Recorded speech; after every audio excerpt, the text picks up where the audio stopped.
जम्मू संगवारी हम के एक बार फिर से स्वागत है हमारे यूट्यूब चैनल से जी ब्लॉग्स में। और सब ले पहले आप मन नवरात्रि त्योहार के गाड़ा गाड़ा बधाई और सब कुछ नवरात्रि त्योहार अच्छा मना हूँ। और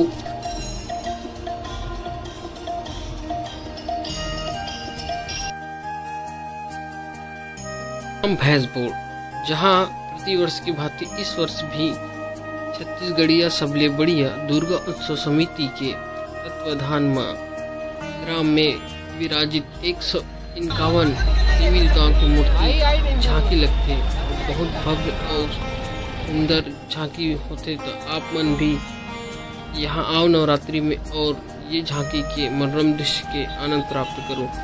आज हम की जो माता मन के मूर्ति के आगमन होते ओकर वीडियो बना हन, तो आप मन वीडियो ला पूरा देखो, वीडियो के आनंद लो।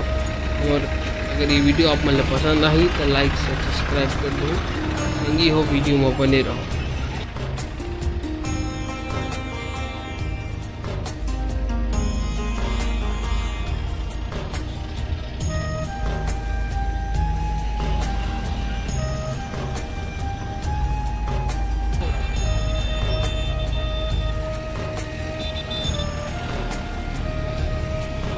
जय काली माँ।